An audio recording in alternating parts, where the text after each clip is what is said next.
اپنے 11 شادیاں کی ہمیں سمجھانے کے لیے کہ گھر کی زندگی کیسی ہونی چاہیے۔ سب سے مشکل رشتہ ہے خامند اور بیوی، اور سب سے قیمتی رشتہ ہے خامند اور بیوی، اور سب سے بڑا رشتہ ہے خامند اور بیوی۔ شیطان روزانہ اپنی پارلیمنٹ بلاتا ہے اور پوچھتا ہے بولو کیا کر کے آئے، تو ایسے ہی شیطان کھڑے ہوتے ہیں اور وہ ایسے بیٹھا ہوتا ہے ایسے، اور سر ایسے کی ہوتا ہے ایسے۔ ایک کہتا ہے میں نے زنا کرایا، تو ایسے مجھے دیکھو، دوسرا کہتا ہے چوری کرائی، شراب پلائی،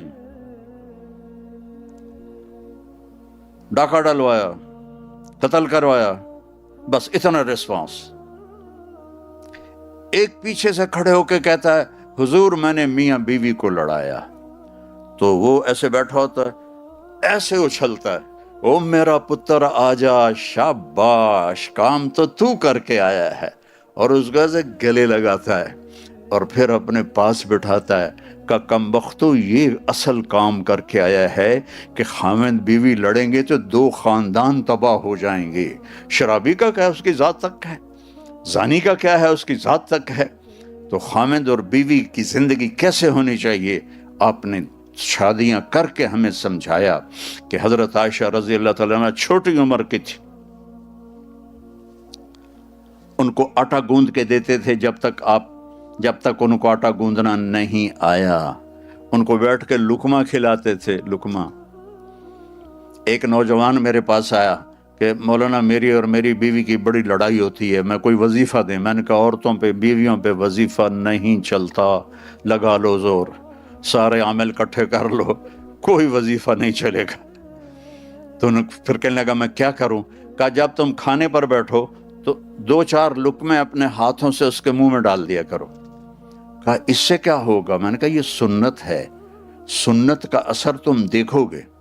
10-12 دن کے بعد اس کا فون آیا خود ہی، تو میں نے پوچھ لیا وہ میرے والے نصیحت پہ عمل کیا؟ کہنے لگا نہیں۔ میں نے کہا کیوں؟ کہتا شرم آتی ہے۔ تو میں نے کہا کمزور عورت سے لڑتے ہوئے شرم نہیں آتی، عورت تو بیچاری کمزور ہوتی ہے۔ میں نے کہا جا یہ کام کر پھر مجھے بتا۔ تو 2 گھنٹے بعد اس کا فون آیا کہ مولانا وہ تو کمال ہو گیا۔ کیا ہوا؟ کہ جب میں نے اس کے منہ میں لقمہ ڈالا تو اس کا منہ بند ہونے کے بجائے کھلا رہ گا۔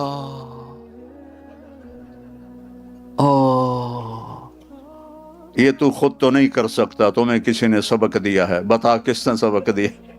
یہ تو نہیں کر سکتا۔ کس نے کہا؟ انہوں نے کہا مجھے مولوی طارق جمیل نے کہا۔ انہوں نے ایسے جھولی اٹھا لی کہ اللہ مولوی طارق جمیل اور اس کی نسلوں کا بھلا کرے جس نے تمہیں انسان بنایا۔ تو خامد اور بیوی کا رشتہ سمجھایا، یہ محبت کا ہے۔ آپ جہاد کے سفر میں ہیں اور صحابہ سے کہتے ہیں چلو سب آگے چلے جاؤ، سارے آگے چلے گئے، نظروں سے غائب ہو گئے۔ تو آپ نے حضرت اماں عائشہ سے فرمایا عائشہ میرے ساتھ دوڑ لگاؤ گی؟ یہ حضرت عائشہ نے نہیں کہا، یہ میرے نبی نے کہا، عائشہ میرے ساتھ دوڑ لگاؤ گی؟ کوئی مولوی دوڑ لگاتا ہے اپنی بیوی کے ساتھ؟ اور تو اور تم فتویٰ دے دو گے کفر کا، یہ مولوی کتنا بے حیا ہے۔ اور میرے نبی کہہ رہے ہیں عائشہ میرے ساتھ دوڑ لگاؤ گی؟ کہ جی لگاؤں گی۔ تو دونوں نے دوڑ لگائی۔ حضرت عائشہ کہتے میں آگے نکل گئی، آپ پیچھے رہ گئے۔ چند سال گزر گئے تو آپ نے پھر مجھے کہہ دیا، مجمع کو آگے بھیج دیا، عائشہ دوڑ لگاؤ گی؟ کہ جی لگاؤں گی۔ جب دوڑ لگی تو کہ ان دنوں میں موٹی ہو گئی تھی ذرا، تو آپ آگے نکل گئے، میں پیچھے رہ گیا۔ تو آپ نے کہا ہی بتل کا، اب تیرا میرا حساب برابر ہو گیا۔ یہ زندگی سکھائی، محبت کا اظہار کرو ایک دوسرے سے۔ میرے نبی کیا کہہ رہے ہیں؟ عائشہ جب سے مجھے پتا چلا ہے تو جنت میں میری بیوی ہے، مجھے تو مرنا ہی آسان ہو گیا ہے۔ یا عائش انہ لیہون علی الموت ان اریدک زوجتی فی الجنہ۔ عائشہ مجھے مرنا آسان ہو گیا ہے جب سے میں نے سنا، جب سے مجھے پتا چلا کہ تو جنت میں میری بیوی ہے۔ بچوں سے محبت کا اظہار کرو، بیوی سے کرو، بیوی خامن سے کرے، ماں باپ اولاد سے کریں۔ یہ ڈوز ہے، اس کے بغیر رشتے مضبوط نہیں ہوتے۔ ہم اپنی اولاد کو عزت نہیں دیتے، اپنا حق سمجھ کر ان پر ڈنڈا چلا کے رکھتے ہیں۔ عزت دو۔ جب میرے نبی کے گھر حضرت فاطمہ آتی تھیں تو ایسے آپ پیچھے بیٹھے ہوتے تھے،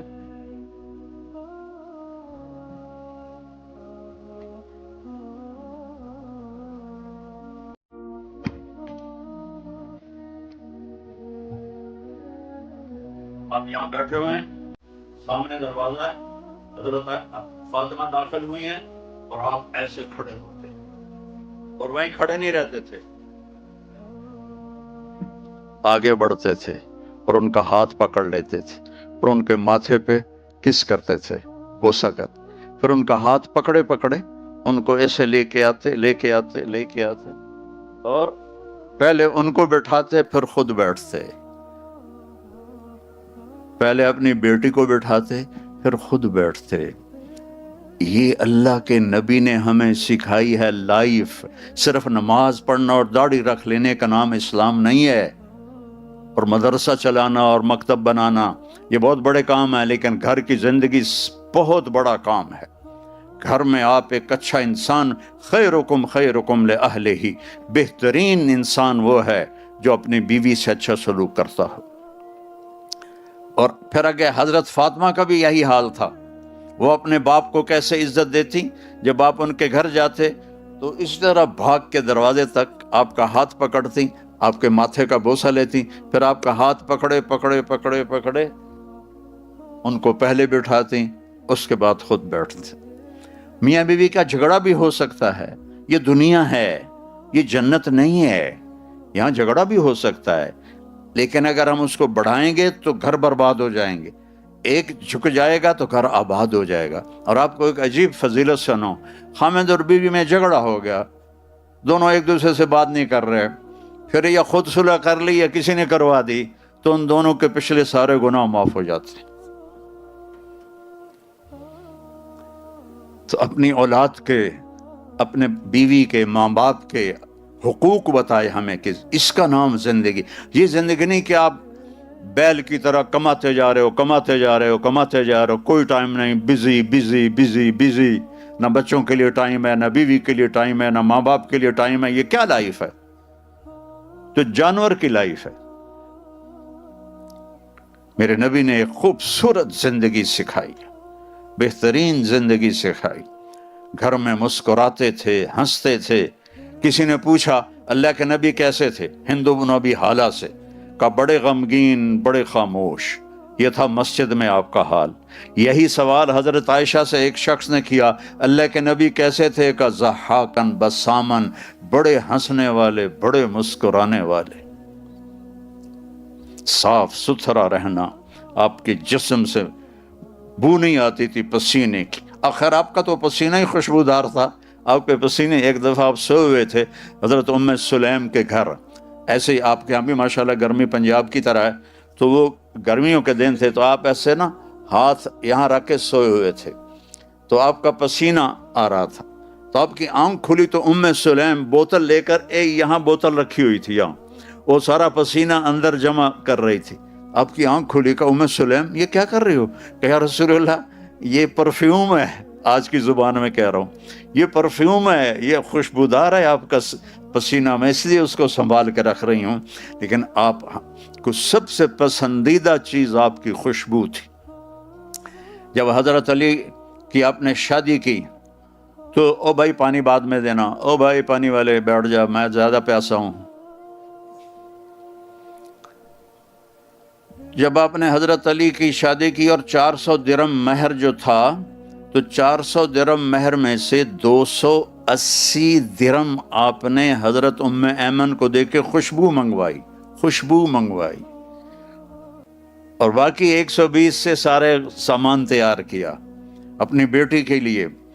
آپ نے اہتمام کیا، ایسا نہیں ہے کہ سیدھا سادہ کیا، آپ نے پوری مسجد میں صحابہ کو جمع کیا، نکاح پڑھایا، پھر اس کے بعد آپ نے رخصتی فرمائی، کہا ولیمہ کرو، کہا جی میرے پاس تو کچھ بھی نہیں۔ حضرت علی نے فرمایا، حضرت سعد نے فرمایا میرے پاس ایک بکرا ہے، آپ نے کہا لاؤ، وہ ذبح کیا گیا، اور حضرت فاطمہ کے ولیمے میں تازہ روٹی اور تازہ کھجور، تازہ انگور اور قورمہ، آپ نے گوشت کے اندر ڈلوائے چھوارے، پتہ نہیں آپ چھوارے سمجھتے ہو کہ نہیں، خشک کھجور، کھجور جب خشک ہو جاتی ہے اس کو چھوارا کہتے ہیں، وہ اس میں ڈلوائے، بہترین ولیمہ سارے مدینے والوں کو کھلایا۔